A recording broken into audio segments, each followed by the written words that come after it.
ChatGPT, Sora, la nouvelle intelligence artificielle d'OpenAI.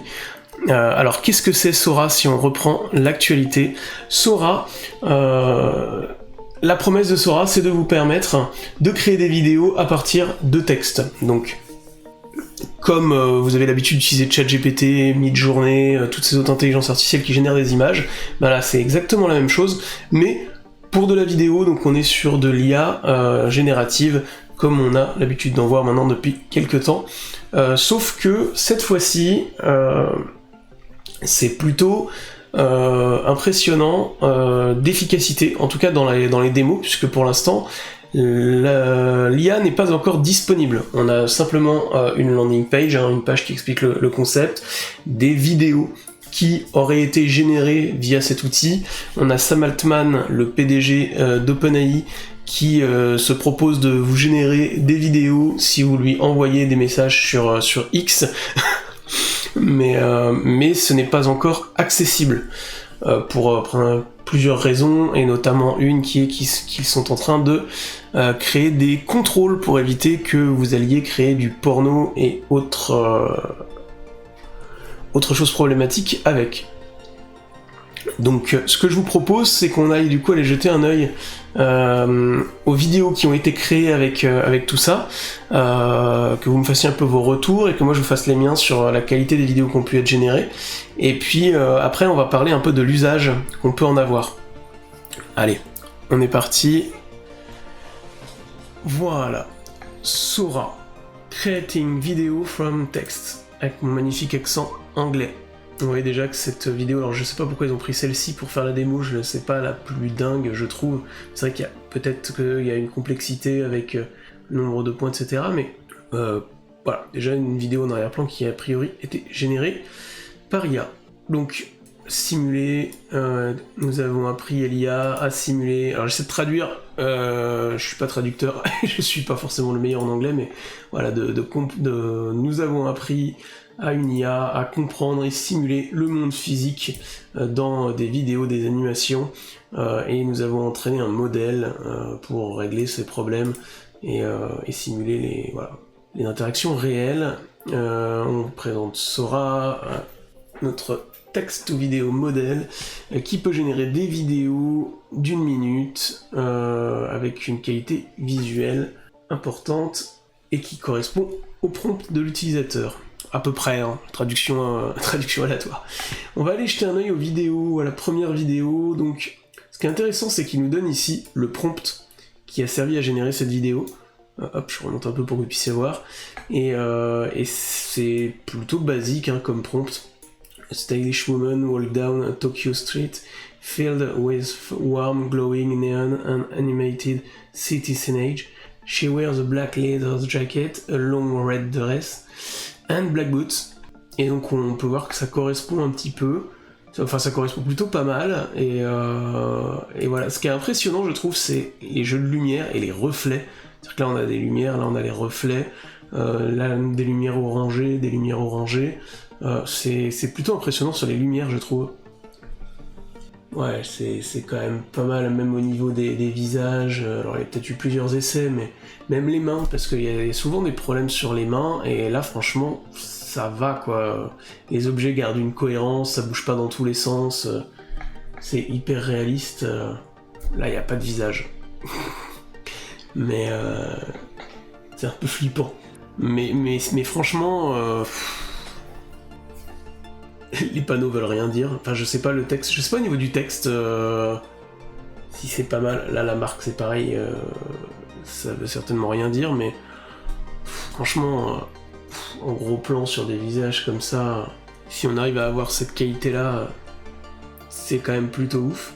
Donc voilà, première chose. Après vous avez vu, ça avance au même rythme, les gens, les pas là, de ce que je vois moi, c'est que ça avance un petit peu au même rythme, donc peut-être qu'il va y avoir ce genre de truc où l'image va être un peu trop parfaite, c'est-à-dire que là c'est vrai que tout est trop parfait, il y a beaucoup trop de reflets, c'est joli, mais bon, à voir. Peut-être que voilà, si on veut donner un style un peu plus... mais en fait, peut-être qu'il suffira de lui demander et elle le fera, et donc bon. Voilà. Après, Moi j'ai toujours des interrogations sur le texte notamment. Mais là vous voyez les reflets. Les reflets, ça simule comme s'il y avait la rue, quoi, et ça correspond à peu de choses près à ce qu'on a vu précédemment. Enfin, c'est assez fou. Enfin, c'est exactement ce qu'on a vu précédemment en fait. Donc bon, les passages piétons sont un peu longs par contre. Enfin, je sais pas si c'est passages piétons ou quoi, mais... Mais ouais, vraiment pas mal. Hop, on va aller jeter un œil à une autre vidéo. Ah, celle-ci, elle est magnifique aussi. Alors moi je suis pas un expert en vidéo, ça, mais en effets spéciaux, en génération d'images, etc. Mais a priori la difficulté qu'il y avait sur la génération de vidéos, je sais plus comment ils appelaient ça, c'est Hardisk qui le dit dans une de ses vidéos.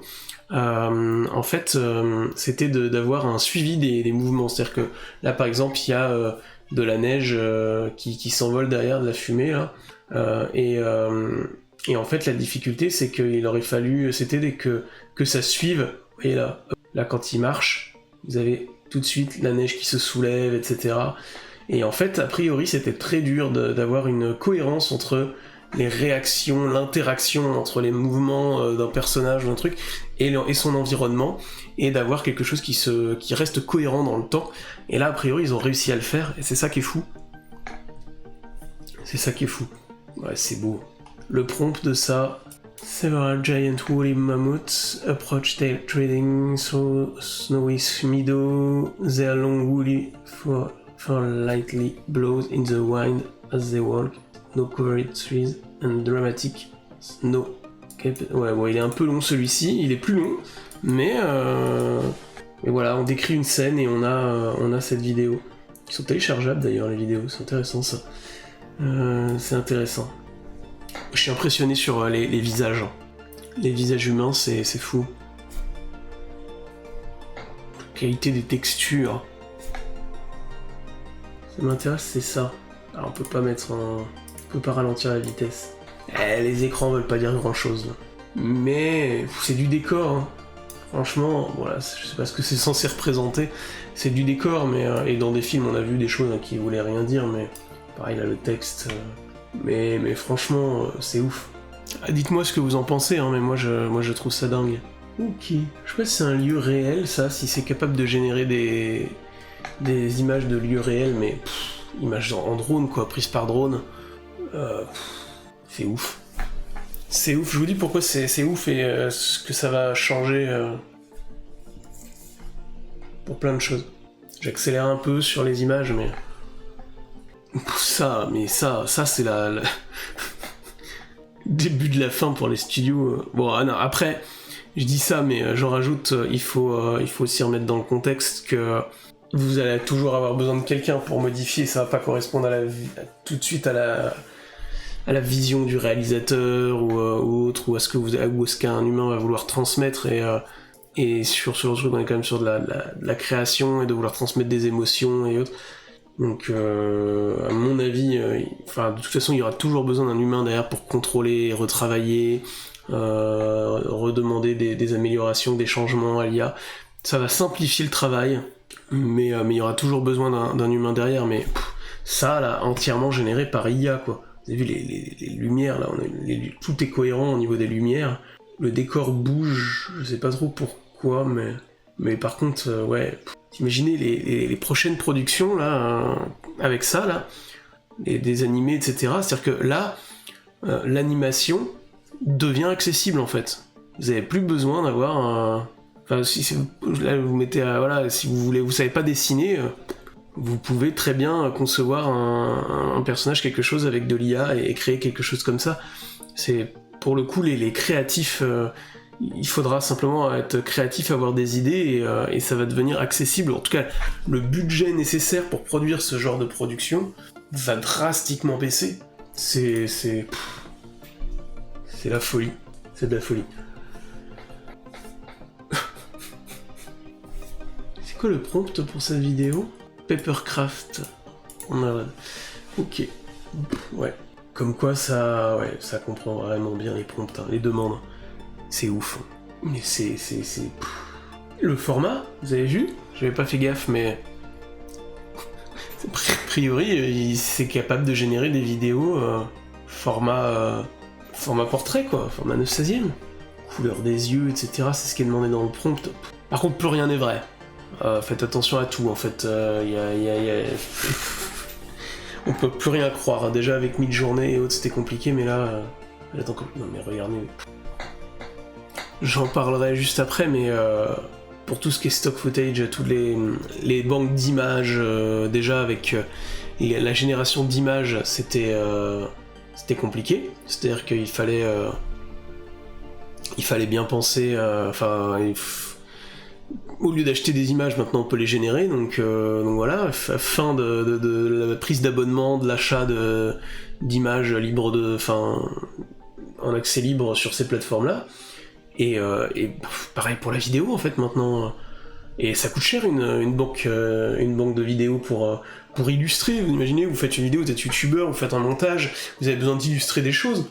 Posez la question au lieu de chercher des heures et des heures sur internet pour trouver la vidéo qui correspond, vous lui demandez, je veux dire, là pour trouver une vidéo de bateau sur du café, qui navigue sur du café, comment vous auriez fait quoi?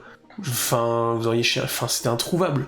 Il aurait fallu la faire ou la produire, ça coûte une fortune, ça prend un temps monstre. Là, un prompt de certainement 2-3 lignes et terminé quoi. Une ligne. Et là, vraiment, vous êtes créatif, votre montage, il n'y a plus de limite quoi. Pareil, là, les effets spéciaux. Quelqu'un qui lit sur un nuage quoi. Bah, les émotions, c'est pas trop ça, hein, c'est un peu compliqué, mais franchement... Ouais, ça, à produire, ça aurait été chiant, ça aurait pris beaucoup de temps, beaucoup d'efforts, là voilà. Et quand on pourra reproduire les acteurs, je vous en parle même pas.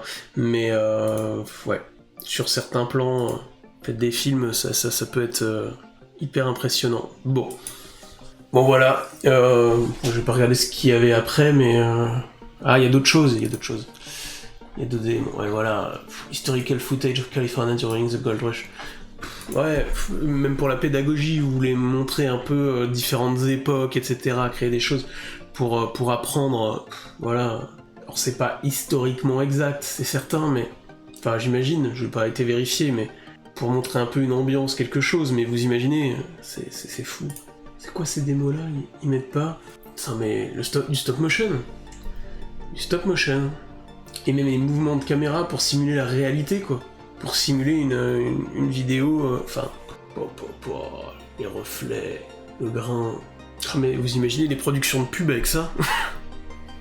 Ça pourrait être une pub Virgin, quoi. Il y a 5 mots. 5 mots dans le prompt. Ça, Oula, et ça a du mal avec les lignes. Ça, je vous l'annonce, vous allez vous retrouver des trucs comme ça dans les journaux télé ou des images...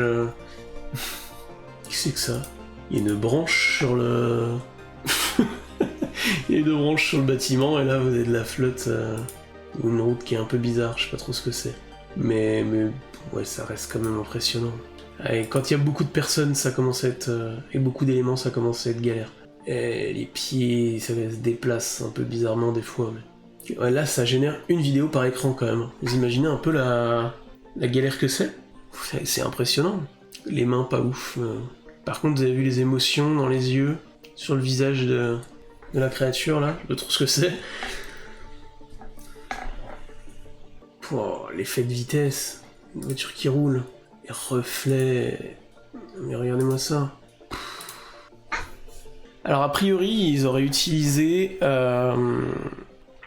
Unreal Engine pour simuler, pour apprendre à leur modèle en fait. Ils auraient créé des images avec le moteur graphique et ils auraient appris à leur IA à avancer comme ça en fait, à créer des vidéos grâce à ça. Donc le petit défaut de ça, c'est peut-être sur des textures, mais là je vois franchement que c'est pas mal, mais c'est vrai que c'est peut-être trop parfait et qu'ils vont peut-être avoir du mal à faire des choses un peu moins parfaites. À voir. Mais en tout cas, c'est plutôt impressionnant. Ça, c'est l'image qu'on a vue plus haut, avec quand même pas mal de petits défauts, des avions qui disparaissent, réapparaissent. Le mouvement là, pourquoi ça bouge? La couette elle bouge pas au bon endroit. C'est très bizarre. Ça fera un mouvement comme si c'était un bras alors que c'est une couette et je trouve que le mouvement est très bizarre. Il tient rien du tout, lui. Ok. Ouais, il y a beaucoup de démos sans modification a priori. Hein. Donc tout ce qu'on a vu là, c'est entièrement généré par IA, sans autre modification. Ben, c'est fou. C'est complètement fou. Qu'est-ce que ça va changer? Qu'est-ce que ça peut impacter? Ça va impacter le métier, certains métiers, notamment au niveau du montage. Moi, ce que je pense que ça va changer essentiellement, c'est que ça va être un petit peu comme le numérique quand c'est arrivé dans la vidéo. Ça va rendre accessible des choses qui ne l'étaient pas avant. Ça va réduire drastiquement les budgets. Le budget nécessaire pour faire certaines choses. Je parle d'animation, des décors, des choses, création de plans, etc. Ou l'achat de stock footage. Tout ça, ça va se réduire et en fait, ça va devenir beaucoup plus accessible. À une époque, pour faire du montage, vous aviez besoin de magnétoscope et machin et tout, c'était une galère pas possible. Et après, il y a le numérique qui est arrivé, les logiciels de montage, il suffisait vous pouvez faire ça chez soi, il suffisait d'avoir un ordinateur et ça a permis à toute une génération de créer des vidéos. Et c'est mon cas. Et là, maintenant, vous allez avoir, en plus de ça, des outils qui vont vous permettre de créer de la vidéo sans avoir à filmer ou à utiliser un logiciel pour dessiner des choses. Et en fait, ça va... Et tout ça de manière accessible, on n'a pas encore le coût, on sait pas encore combien ça va coûter, mais je pense que l'idée c'est de faire comme pour les images, d'avoir quelque chose d'hyper accessible, et en fait, ça va simplifier beaucoup de choses. Beaucoup de choses, mais ça veut dire aussi que le niveau d'exigence sur la qualité créative, les idées, etc. va encore augmenter d'un cran, et que en fait il va falloir sur la création vidéo, il va falloir en avoir là-dedans et bosser principalement le côté créatif, l'angle de ces vidéos, ou même dans ces films, hein, bosser sur le scénario, sur ce que vous voulez raconter, sur la façon de le faire, plus que sur l'image en elle-même et la technique, parce qu'en fait vous allez avoir ce genre de choses qui vont vous coûter beaucoup moins cher et qui vont être beaucoup plus accessibles. En fait, une bonne qualité vidéo deviendra accessible de par ces outils, et ça va changer beaucoup de choses. C'est-à-dire qu'on passe d'un...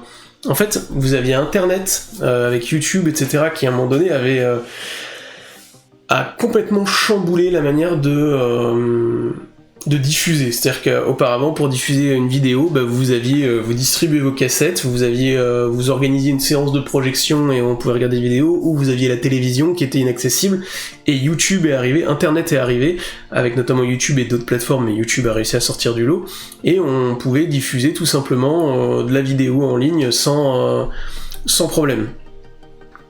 Tout seul, on crée une vidéo, on la postait en ligne, elle est accessible à tout le monde. Et après, vous aviez les algorithmes qui ont complètement ouvert la diffusion. Vous aviez eu la même chose avec le streaming, le live streaming, et l'audio, le podcast, où avant une radio, il fallait avoir une antenne et machin, et diffuser sur des antennes. Internet a complètement changé ça.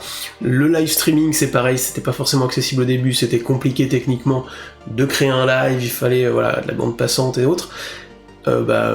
Twitch, d'autres plateformes ont fait en sorte que ça devienne accessible, et donc maintenant tout le monde peut faire du direct comme je le fais actuellement et parler à plein de gens. Et aujourd'hui on a autre chose, c'est-à-dire que Internet a changé la manière de diffuser de la vidéo et de l'information et du contenu, et aujourd'hui on a des outils qui vont nous permettre de complètement changer la création de ces vidéos techniquement, production, etc. On a des outils qui vont nous permettre de créer de la vidéo, de l'image, même du texte, de générer, les IA génératives. En fait, ce qui change, c'est ça, c'est qu'aujourd'hui on a des IA génératives qui sont capables de produire des choses de qualité et qui vont devenir de plus en plus accessibles. Donc il faut bien réfléchir à ça sur les années à venir. Ça va être très important, et ça va être intégré à tous les logiciels qu'on utilise aujourd'hui. Alors ça veut pas dire qu'il y aura plus besoin d'humains, ça veut dire qu'il faudra réfléchir différemment, et que finalement c'est les idées et la mise en application de ces idées, le fait de le faire qui va changer la donne sur la production de contenu en tout cas.